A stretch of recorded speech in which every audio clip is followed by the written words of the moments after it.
नमस्कार, स्वागत है आपका बिहार समाचार में। बिहार वालों के लिए आज एक कई बड़ी खुशखबरियां हैं। एक तरफ जहां बिहार के किसानों के लिए, मजदूरों के लिए, गरीबों के लिए, छात्रों के लिए, शिक्षक अभ्यर्थियों के लिए बड़े ऐलान कर दिए गए, तो वहीं बिहार में कई योजनाओं की शुरुआत कर दी गई है। साथ ही तेजस्वी यादव ने बिहार में 10 लाख सरकारी नौकरी देने का पिटारा सा खोल दिया है और साथ ही बिहार को कई बड़े सौगात भी दे दिए गए। तो आज की बिहार की बड़ी और काम की खबरों पर बात करेंगे। इससे पहले आपसे एक छोटी सी अनुरोध है, कृपया वीडियो को एक प्यारा सा लाइक अवश्य कर दीजिएगा। आपका लाइक करना ही हमारी मेहनत का फल होता है।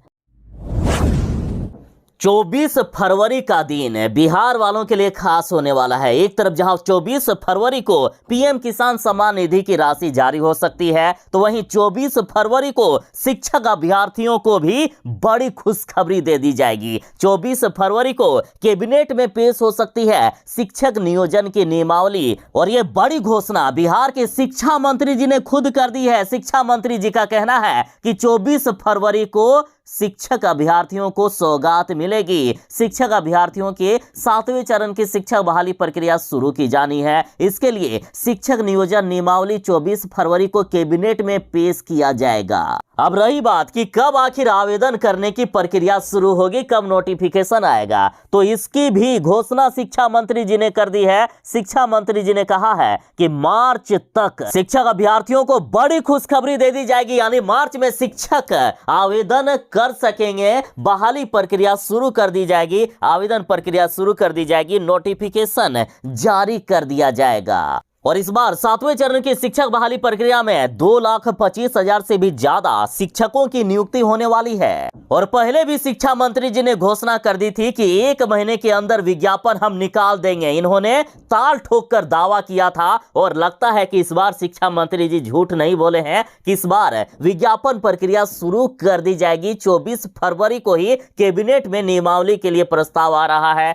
जैसे ही कैबिनेट से मंजूरी मिल जाएगी, शिक्षा मंत्री जी ने घोषणा कर दी है कि मार्च में शिक्षक बहाली के लिए विज्ञापन निकाल दिया जा सकता है। बिहार के पूर्व मुख्यमंत्री जीतन राम मांझी ने बड़ी मांग कर दी है कि देश भर में लागू हो समान शिक्षा प्रणाली, ताकि देश के हर राज्य के बच्चों को समान शिक्षा मिल सके, किसी भी राज्य के बच्चे पीछे ना रह जाए। और यदि ऐसा हो गया ना, तो पता है क्या होगा, एक ही स्कूल में अमीर के बच्चे भी पढ़ेंगे और गरीब के बच्चे भी पढ़ेंगे। तो सोचिए कि किसी स्कूल में यदि अमीर के बच्चे पढ़ने के लिए आएंगे तो वो स्कूल कैसा होगा। उसमें तमाम प्रकार की सुविधाएं होगी जो एक गरीब बच्चों को भी लाभ मिलेगा। इसलिए देश में एक समान शिक्षा प्रणाली लागू करने की मांग जीतन राम मांझी कर रहे हैं। साथ ही जीतन राम मांझी ने कहा है कि संविधान में जिक्र है कि सबकी शिक्षा एक समान होनी चाहिए। ऐसे में आज यदि पूरे देश में समान शिक्षा प्रणाली लागू कर दी जाए तो एक ही स्कूल में गरीब का बच्चा और अमीर का बच्चा पढ़ेगा, जिससे पूरे देश की शिक्षा व्यवस्था सुधर जाएगी एक ही झटके में।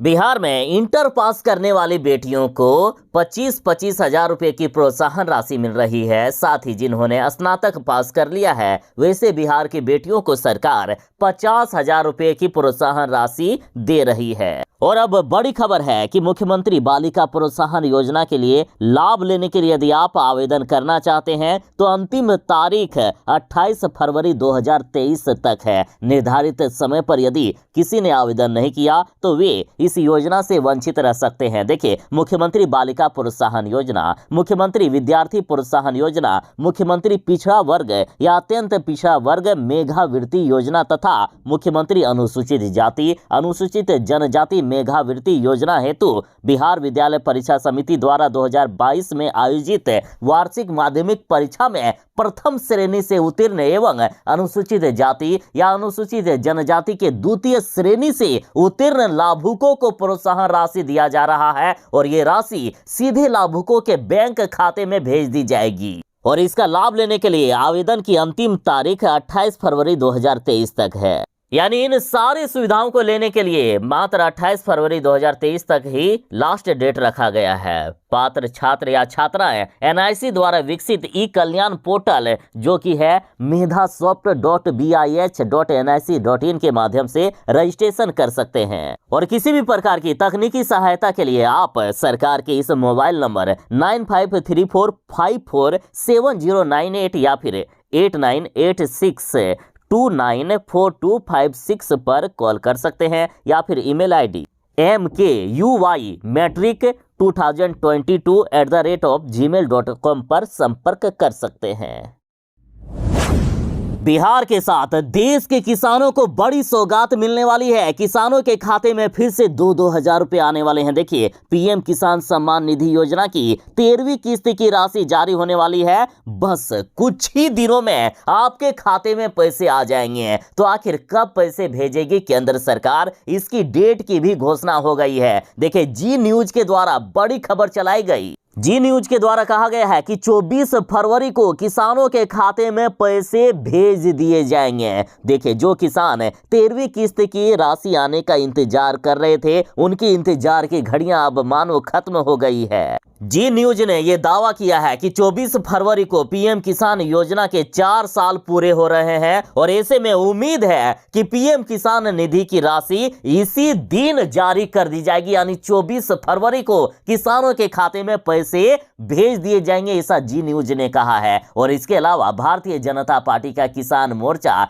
24 फरवरी से लोकसभा चुनाव के लिए अपना अभियान शुरू करेगा। तो यदि 24 फरवरी को मोदी जी किसानों के खाते में पैसे भेजते हैं तो इससे बड़ा फायदा बीजेपी को होने वाला है। इसलिए जी न्यूज के द्वारा कहा गया है, या यूं कहिए कि दावा कर दिया गया है कि 24 फरवरी को ही किसानों के खाते में पैसे भेज दिए जा सकते हैं।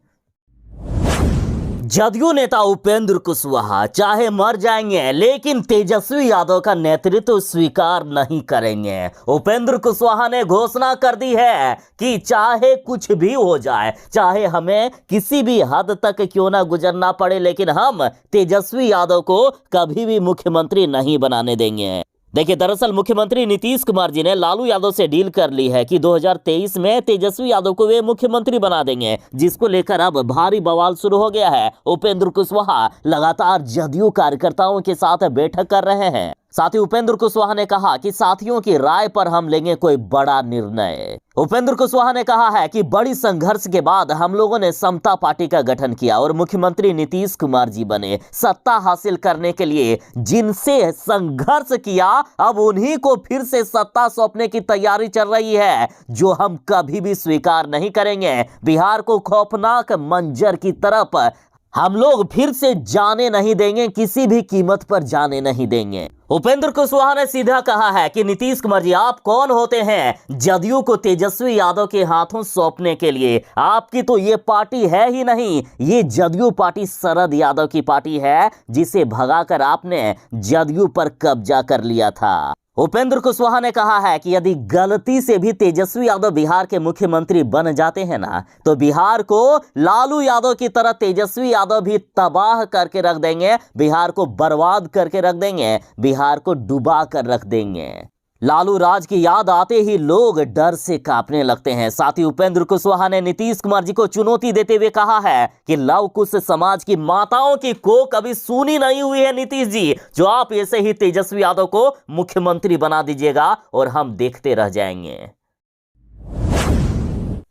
जो सरकारी नौकरी की तलाश कर रहे हैं उनके लिए सुनहरा मौका। बीएसएफ में 1410 पदों पर रिक्तियां निकाली गई है और इसके लिए आवेदन प्रक्रिया शुरू हो गई है। 30 दिनों का समय दिया गया है। देखिए, नोटिफिकेशन जारी होने के 30 दिनों के भीतर आप चाहें तो इसके लिए ऑनलाइन अप्लाई कर सकते हैं। देखिए, बॉर्डर सिक्योरिटी फोर्स ने कांस्टेबल के 1410 रिक्त पदों पर भर्ती के लिए योग्य उम्मीदवारों से आवेदन मांगे हैं। इन पदों के लिए इच्छुक उम्मीदवार रोजगार समाचार में विज्ञापन प्रकाशित होने के 30 दिनों के भीतर ऑनलाइन आवेदन कर सकते हैं। और शैक्षणिक योग्यता की बात करें तो 10वीं पास इसके लिए अप्लाई कर सकते हैं। 10वीं पास मांगा गया है। देखिए पदों का विवरण की बात करें तो इसमें से पुरुष के लिए 1343 पद हैं, महिला के लिए 67 पद शामिल हैं। शैक्षणिक योग्यता की बात करें तो यदि कोई भी उम्मीदवार जो 10वीं पास हो, साथ ही IIT भी किया हो, तो वो इसके लिए अप्लाई कर सकते हैं। साथ ही आयु सीमा की बात करें तो 18 से 25 साल के युवा इसके लिए अप्लाई कर सकते हैं। साथ ही कुछ कैटेगरी वालों को एज लिमिट में छूट भी दिया गया है। और इन पदों पर आवेदन करने के लिए अभ्यर्थियों से किसी भी प्रकार का कोई भी आवेदन शुल्क नहीं लिया जाएगा। आवेदन करने के लिए आप BSF की ऑफिशियल वेबसाइट bsf.gov.in पर जाएं। और वेतन की बात करें तो चयनित उम्मीदवारों को पे मैट्रिक्स लेवल 3 के तहत वेतनमान दिया जाएगा।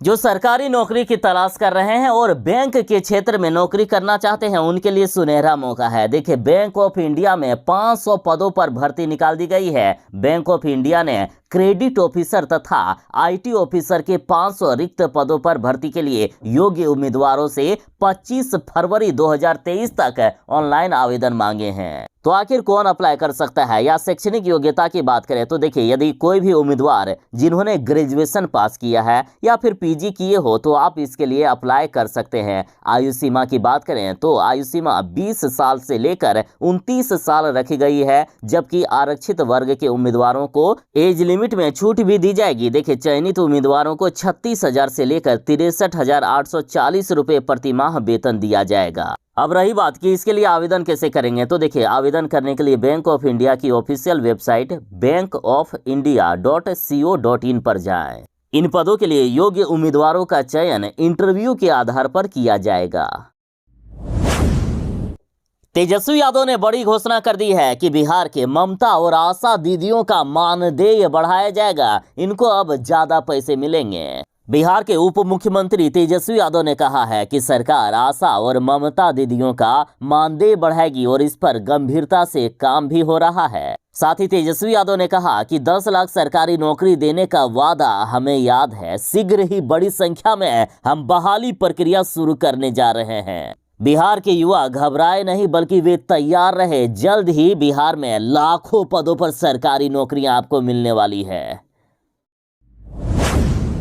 बिहार की अब सूरत बदली जाएगी। तेजस्वी यादव ने बड़ी घोषणा कर दी है कि पटना में गंगा पथ के किनारे बनेंगे मॉल और रेस्टोरेंट। पटना के बख्तियारपुर से मनेर तक बनने वाले मरीन ड्राइव यानी गंगा पथ के किनारे पर्यटकीय सुविधाएं विकसित की जाएगी। यहाँ मॉल, रेस्टोरेंट व कैफेटेरिया आदि का निर्माण होगा। मरीन ड्राइव से सटे इलाकों को विकसित करने के लिए रविवार को विश्व सरिया भवन में उप मुख्यमंत्री तेजस्वी यादव ने विभिन्न विभागों के साथ 3 घंटे समीक्षा बैठक की है। इसमें से पथ निर्माण विभाग के अपर मुख्य सचिव प्रत्यय अमृत, नगर विकास विभाग के प्रधान सचिव आनंद किशोर, पर्यटन सचिव अभय कुमार सिंह, बुडको के MD धर्मेंद्र सिंह भी मौजूद रहे। राजधानी के बाहरी छोर से गुजर रहे इस मरीन ड्राइव व शहर के बीच हरियाली भी विकसित की जाएगी ताकि सफर करने वालों को खुशनुमा एहसास हो। तेजस्वी यादव ने खास निर्देश दिया है कि इसे अंतर्राष्ट्रीय स्तर का बनाया जाए। गंगा पथ के किनारे स्टेडियम, रेस्टोरेंट व कैफेटेरिया का निर्माण होगा, जिससे इसमें सफर करने वालों को खान पान की सुविधा मिल सके। मॉल, कल्चर, रिक्रिएशन सेंटर के साथ ही म्यूजियम,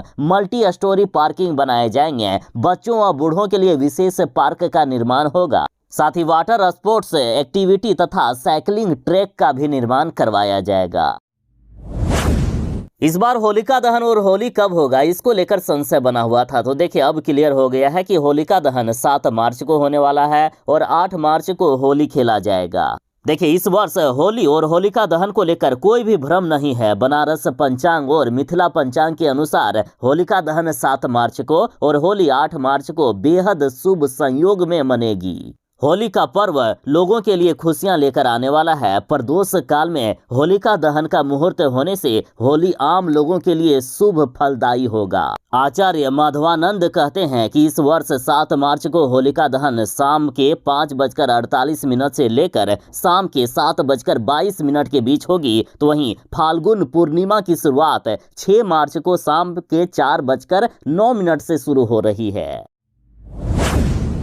जब ट्रेन के एसी कोच के लिए हम टिकट कटाते हैं तो एक अच्छी एसी होने का हम पैसा देते हैं। हम इसलिए इतना पैसा देते हैं ताकि ट्रेन की एसी ठीक हो और हमें एक अच्छा वातावरण मिले, लेकिन जब जाके हमें पता चलता है कि ट्रेन की एसी ही खराब है तो हम कुछ चाह के भी नहीं कर सकते हैं। लेकिन अब एक बड़ा मामला सामने आया है। देखिए, ट्रेन का एसी खराब होने से रेलवे पर जुर्माना लगाया गया। यदि जनता जागरूक हो जाए तो क्या से क्या नहीं कर सकती है। किसी भ्रष्ट सरकार को यूं चंद मिनटों में उखाड़ कर भी फेंक सकती है। तो भारतीय रेलवे क्या चीज है। यदि भारतीय रेलवे भी कुछ इस प्रकार की धांधली करेगा, कुछ गलत सुविधाएं देगा तो उन्हें भी जुर्माना भुगतना पड़ेगा। देखिए, बड़ी खबर है कि शताब्दी ट्रेन में एसी खराब होना रेलवे को भारी पड़ गया। दिल्ली उपभोक्ता आयोग ने एक यात्री की शिकायत के बाद एसी ना ठीक होने के मामले में रेलवे पर 20,000 रुपए का जुर्माना लगाया। साथ ही शिकायतकर्ता को 10,000 रुपए मुकदमे में जो खर्च हुए हैं वे भी देने को कहा है।